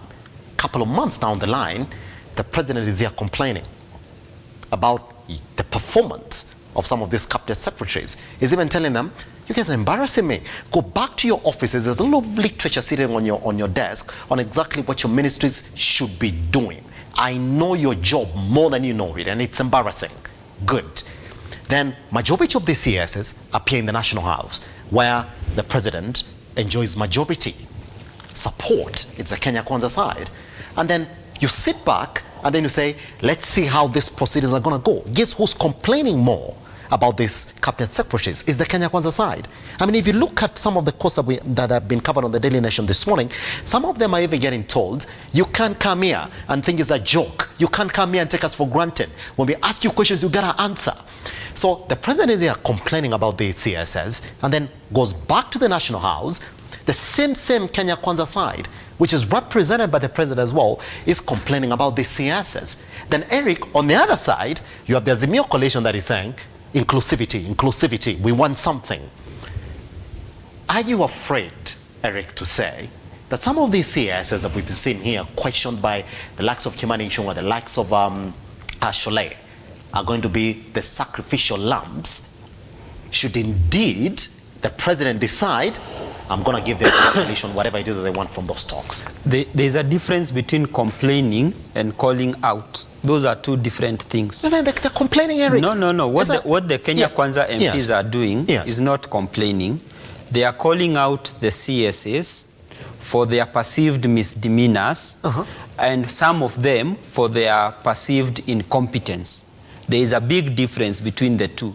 You know, when you're complaining, sometimes you complain and lament because there are no options available to you. But in the August House, it is an issue of calling out, because in essence, the people who employ those cabinet secretaries are the members of parliament, because they went through the vetting process. And therefore, if your employer is calling you out, and remember when you bring in the context of the president castigating some of those CS and PS, it was during, the context is important, it was during a performance contract signing event. And you see, when you're reviewing performance contracts, in essence, you're saying, this is the work we gave you to do, and this is what you've done. Is it satisfactory or is it not satisfactory? Then at that stage, it is easier to make a decision on whether someone is performing or not. But what I must say is that the Kenya Kwanza Brigade is not complaining that the CSAs are unable to deliver. They are simply calling those that are perceived to be slacking in their jobs. Yes. They are simply calling them out so that they toe the line and so that they implement the government agenda. It is important to note the difference. Pretty much. Prof, maybe I may want to seek the same advice from you, whether this Kenya Kwanza side members of parliament are complaining about the CSS. If you look at some of the quotes on the Daily Nation, and you can see exactly what they're saying. Nakubincha is getting told, look here, you can't come to this national house and take us for a ride. Is that not a complaint? You see, for example, you'll excuse me, there's what they call syntactical and morphology of grammar that is taking us through. This is syntactical arguments.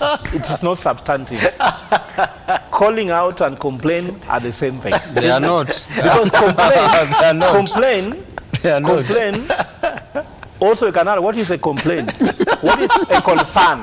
Isn't it? Are they raising concerns? Are they calling out? Have they realized there's a challenge? So we can go to those syntactical and morphology of grammar, but our listeners are concerned about what is the issue. There's a complaint. They are complaining, they are not delivering. They are complaining, they are not conversant with the Kenya Kwanza manifesto policy. The president said they are clueless. Are those not complaints? They can also be concerns. And now they are calling them out. You can complain, but you can calling out now saying, guys, now you have to deliver, isn't it? That is now a shout out for someone, isn't it? And you can also call out positively by saying, now what? You're now doing very well. So I'm sure that Mungai is a very good politician, and I don't know why Kiambu people did not see that in you. But anyway, my point here, first of all, that's a question to Kiambu people. Yes, you gotta answer. Talk to us online and Lookuptv. Why did you not see that? Please ask them on my behalf. Now, my first submission is this. There is nothing like community bank account.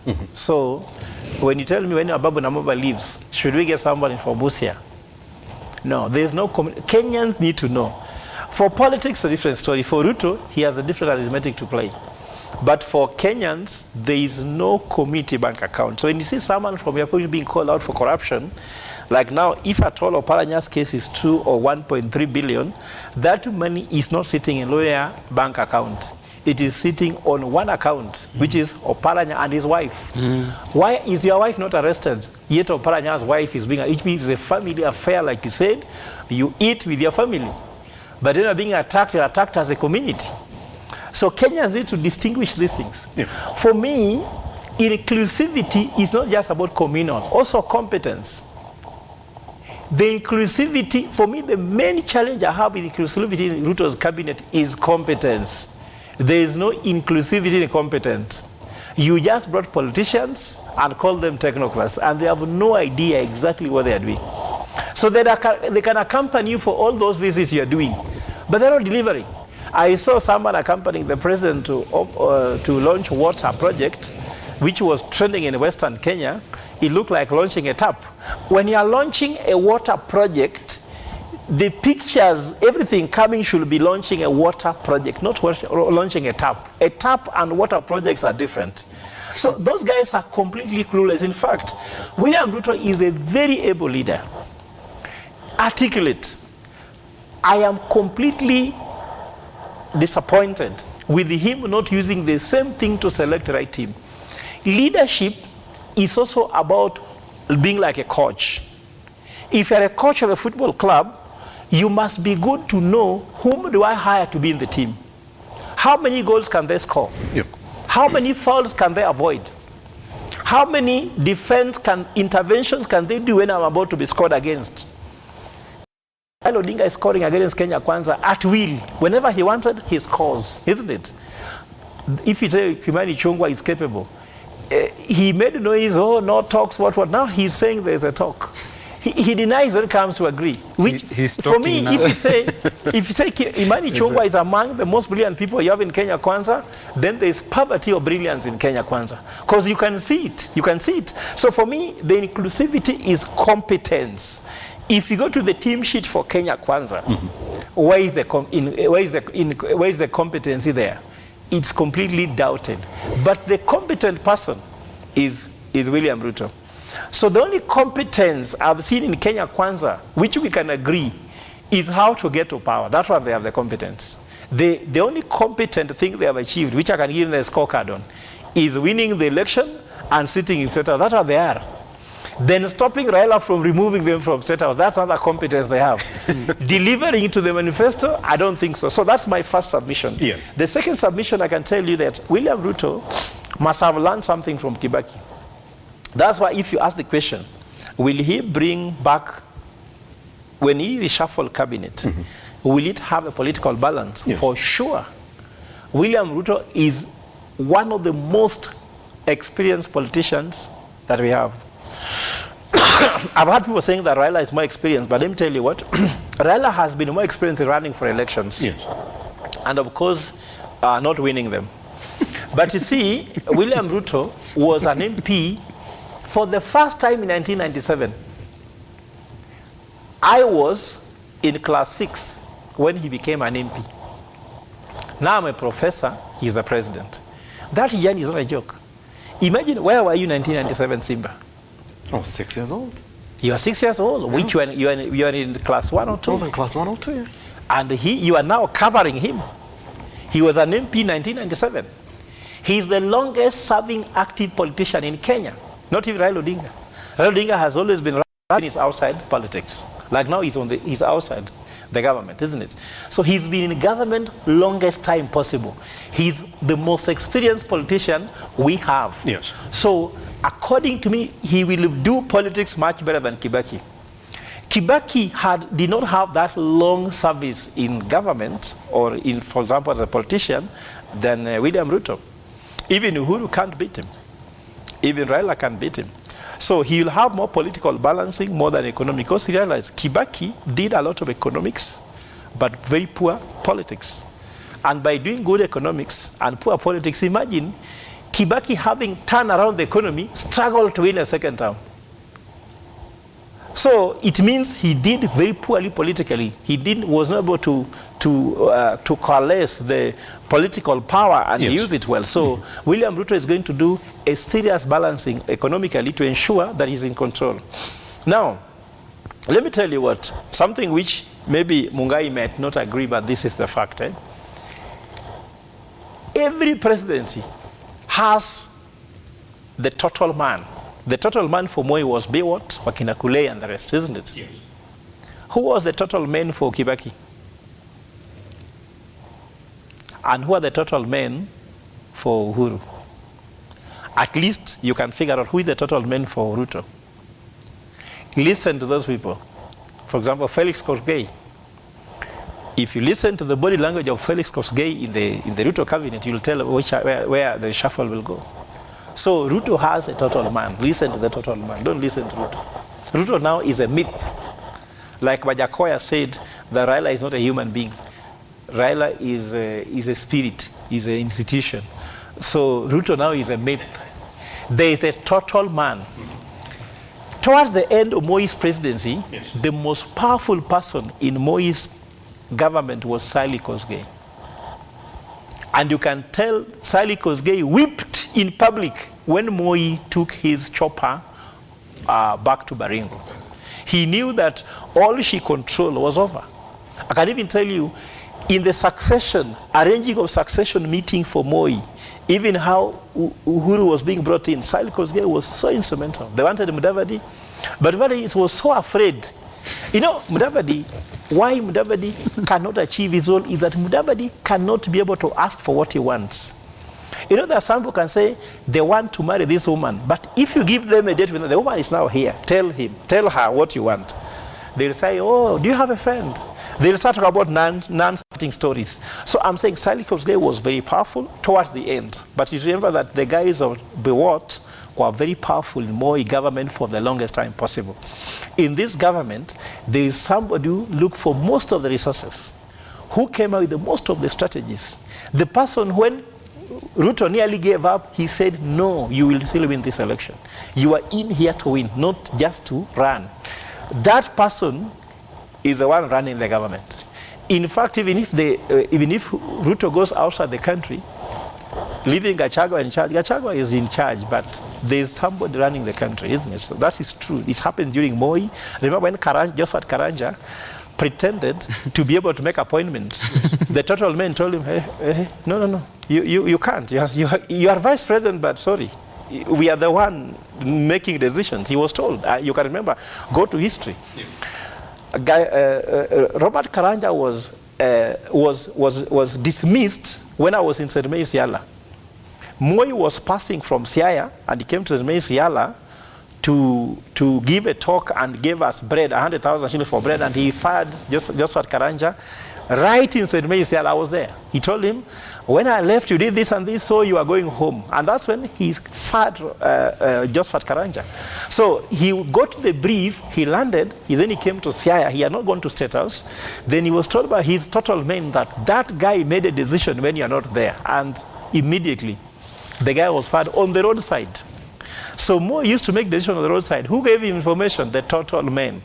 Now Ruto is now sitting with the total men now and saying this cabinet, we must balance this cabinet politically to give him power. For example, if you look at Ababu Namwamba's problem, he has no constituency now.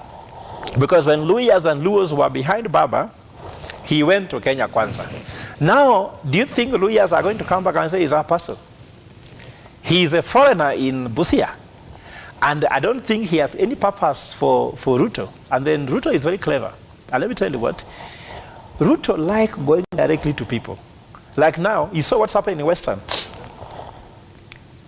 Malala is going to replace Wetangula and Mudavadi. Mark my words. Because what's happening? The position Wetangula has cannot allow him to organize a community meeting in his staff yard, because that is against the constitution. He should be impartial and cannot even go to State House to organize a meeting. Prime Secretary position for Mudavadi also can't allow him. As they are holding this position, Malala is setting up teams in Kakamega, in Bungoma. When they are done with 5 years, Ruto does not need them.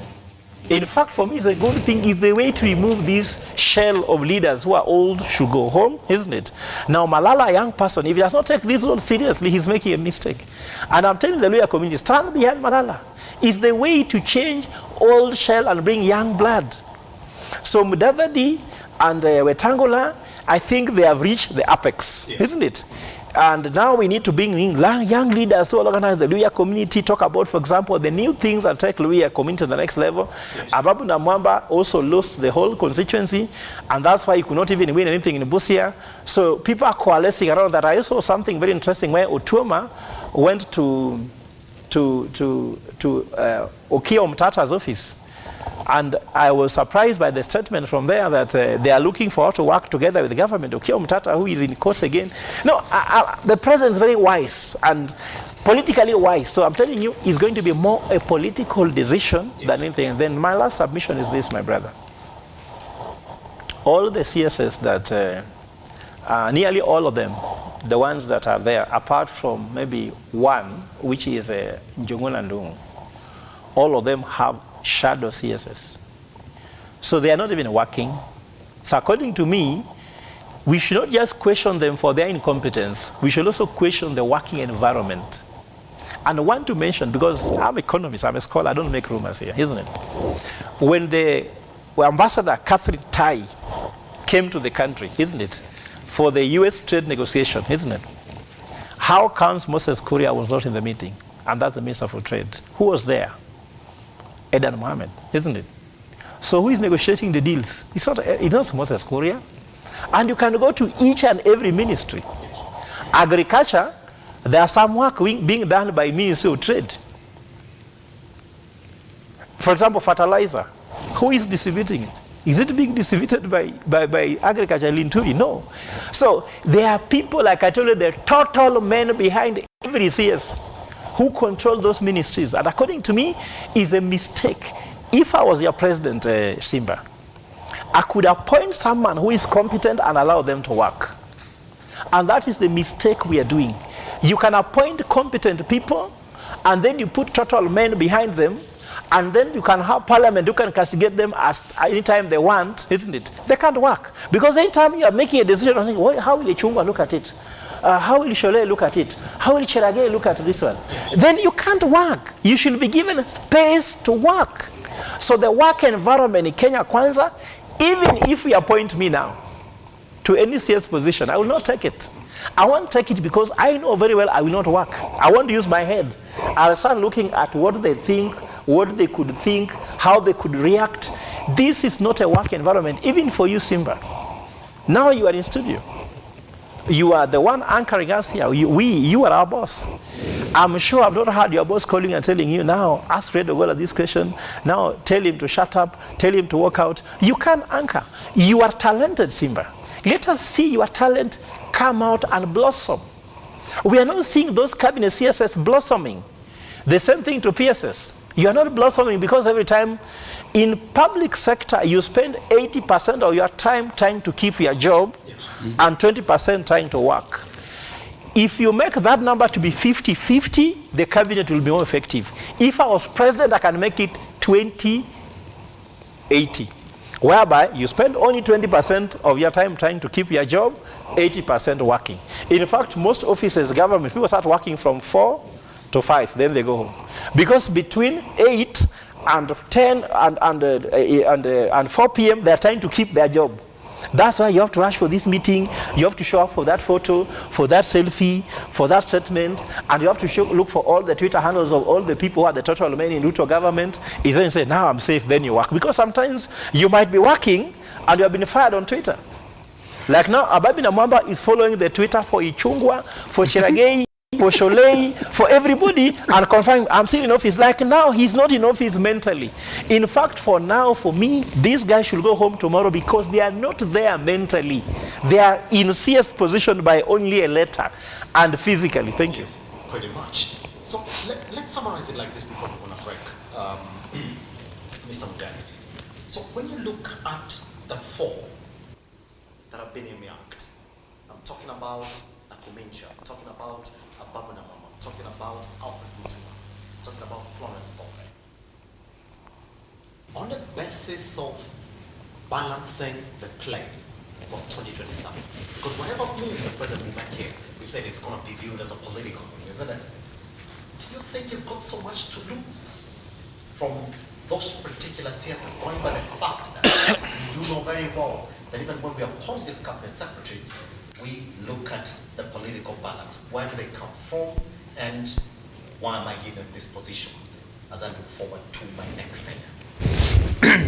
Thank you, Simba. Sometimes I feel there is a difference between, not really a difference, there is what you expect and there is what is there in reality. Mm-hmm. Now, if you look at some of the CSAs in question, the expectation of what they would have wanted vis-a-vis what they got, to some it was very nice, unexpected, and to some it was like they've been given the short end of the stick.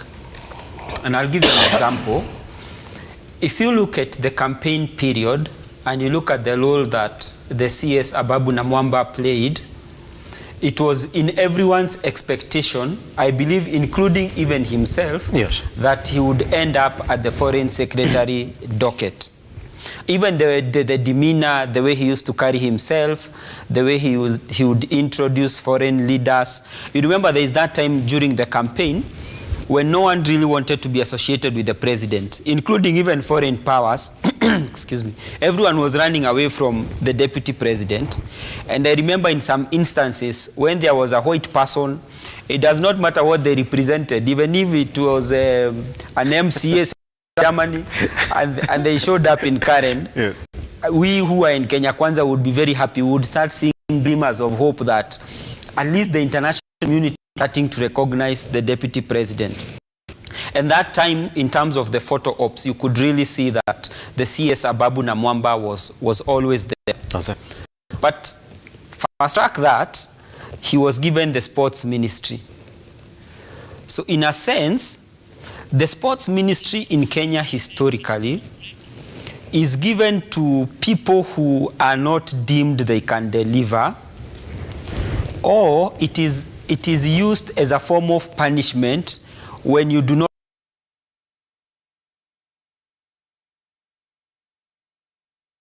You know, in the eyes of the public, that's a demotion. But now the challenge now I'm having with the CS Ababu is that he's already at sports. Now, if you were to demote him, you know, if he was, say, in agriculture and you bring him to sports, we could say, okay, we understand what has been done. But now for him, in terms of perception, he's at the lowest. The only thing we can do to him now, assuming he was to be asked, is what we did with the former CS for East Africa Community, yes, Kandie. We take you to become an ambassador in some other country somewhere. Yeah. But let's look at the other CS, say the CS Alfred Mutua.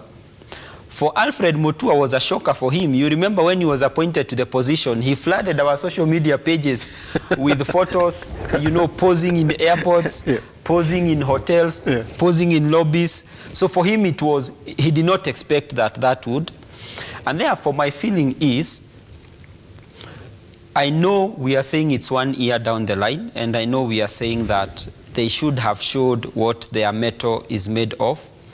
But I still feel and I still believe now a majority of them have settled. There are those, of course, you can tell perceptively they are still groping in the dark. Yes. But I feel by and large, there are some CSs in terms of performance out of 10. Yes. We can give some an 8. There are some who can get a partly 2.5, perceptively. They can get 2.5, and I think those need to pull up their socks. Yes. Now, if you hear a hyena start saying that its children are smelling like sheep, which oil have they applied? Do you know the hyena is saying, let me taste this one and feel how this one is tasting? It tells you the hyena is about to eat some of those children. And therefore, if I was in a position of those 4 CSAs, yes, I would be on the lookout, I'd be on the watch, I would sacrifice to whomever needs to be sacrificed to. Yes. I would meet them at night, those that need to be met at night, because if you see, what do they say? If you see a frog in broad daylight, something must be after its life. That's it. Pretty much. Prof, when you look at this 4, and I want to ask this question from this perspective. Number one, should we be expecting the president, who's got confidence then in his cabinet, to say, look here, I know they're supposed to appear in the National House, but could you offer protection to these cabinet secretaries? Because you're saying, well, give them time. That's what he's saying. And he's saying, well, I've got faith in them. So when the president is not essentially telling his boys in the National House to give protection to his lieutenants in this cabinet positions, is that the president speaking? Is that what Mr. Mungai is not saying? Well, now the president is saying, those ones, I want them off in as much as we can. In fact, as soon as we can. Is that what we're saying? And when you look at those 4 that have essentially been, I would say, been put on the spotlight from the Kenya Kwanza side in the National House, does the president have anything to lose politically for 2027 should they vacate office? No, the president, I can tell you, if there's something you can beat William Ruto on, it's on economics, not politics. Yes. In fact, I'm going to share with you a video I did immediately the president won the election. Yes. And I said, only economic missile can succeed against the president. And this economic missile could be if anyone can come with an impelling economic model that disrupts whatever it is and changes the status quo, could be. But politically, the president is way much smarter in it. Yes. Remember, this president, he won an election on the first attempt. Something Raila Odinga has tried 5 times and not succeeded. And by winning here, I don't mean that he had the votes. I just mean he won. And winning an election means being sworn into me. In fact, in strategy, the key performance indicator of winning a presidential election is being sworn in. So if Azimio says they won the election, I don't think they won. They didn't win because they were not sworn in. Because no, what's happening? You can say, I played football, I almost scored. I dribbled the goalkeeper and I remained the goal alone. Yeah. Let the ball cross the line. Cross the line. So crossing the line is holding the Bible. I, Simba. That's it. So long as he said, I, William Ruto, that's it. He's the president. He won the election. And how he reached there, he had to do all things to get there. So whatever he did to get there, he's a smart politician. He went against the so-called system. Yeah. He went against the deep state. Now he is the deep state. Now he's the system. So what is it that he can lose politically? You know what's happening is that how many people are in Busia if you want to replace Ababu Namwamba? Isn't it? How many people can you get in Machakos for Mutua? Isn't it? And how many people can you get for Bore? You don't know, there are many people. The community do not give allegiance to one specific person, my brother. So Luhya community was too diverse even to satisfy one. That's why even to get the presidency, he had to get Moses Wetangula on his own, because that represents the Maragol. Is it the Maragolis? Yes. Isn't it? No, he presents the Bukusu. Yes. And the Maragolis to be represented by who? By Musalia Mudavadi. Luhya people are so diverse like the Chinese, isn't it? Yes. The only thing is the Chinese know how to come together. Luhyas have never known how to come together and speak one voice. So, according to me, there are so many other people in Luhya who are highly qualified. In fact, Luhyas, Kisis, those are the most educated people we have in the country, isn't it? If you add Luhyas to them as well, isn't it? So there is no scarcity in it. And what we'll do, and the president knows how to talk. You know, if there's one thing you can give to the president, this guy has mastery of language. And he will be able to convince him. He has rhetorics. To reach where he has reached here, remember he was with people who are behind him. And if you look at it, I can tell you in the year 2017, if you compare William Ruto to James Orengo, Orengo was highly ranked more than him. Musalia Mudavadi was ahead. Wetangula was ahead. Yes. Raila was way ahead, isn't it? Are you looking at 2017? If you give ranking on who can define 2018, I go to the front of the Nation newspaper. Yes. It is always there before the end of the year, on 31st. They say, who will define 2018? William Ruto was not there, isn't it? The guys who are there are here under his government. What does that mean?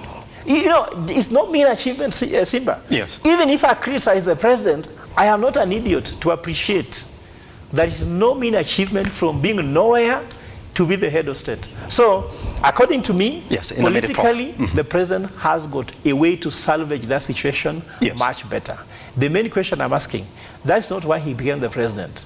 Will he deliver to Kenya after reshuffling the cabinet? Because the issue is delivery. In fact, if he does not, if he reshuffle the cabinet and don't perform, Kenyans will ask, so why are you reshuffling the cabinet if there's no performance? Yes. If you change, for example, if you change, for example, sports, where Ababu Namwamba is, and bring in somebody, will we see those issues sorted? Because the issues here, they are operational issues, they're not even CS issues. That I'll tell you, there's what you call a total man behind him. There is somebody running the Ababu Namwamba's ministry. That's why he's supposed to be concerned about who took this flight, who was received by who was welcomed. But those are operational issues. They're just non-issues to me. So according to me, the president needs to focus on delivering to the people of Kenya, forget about these things of pleasing politicians. But if he does to do the reshuffle, politically he'll be above board. Beating William Ruto, no matter what happens, in 2027 will be a hard task, unless Azimio goes back to the drawing board and brings a serious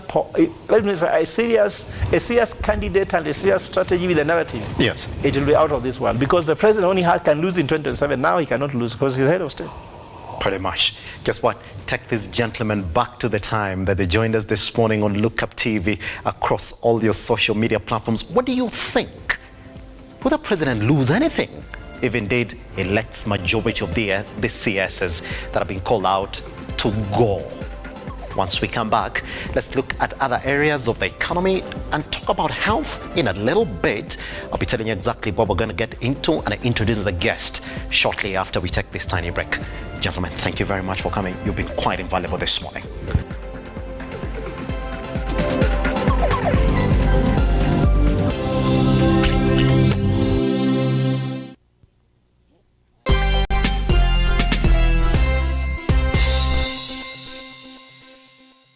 Tuko hapa maeneo ya Kampi Nyasi, sehemu inaitwa Barwesa, county inajulikana kama Baringo, na hapa ni Blessing Child Care Center. Tulikuja hapa mwaka uliopita, tukaona jinsi watoto wanavolala katika bweni. Tukasema we are gonna be back. Leo tumeleta chakula ya watoto, ile sanitary towels kwa wasichana wetu, lakini pia tumekuja na hundi. Wacha tuone vile wata react tukiwapatia a check of 200,000 Kenya shillings. Hawana habari, njoo cheki.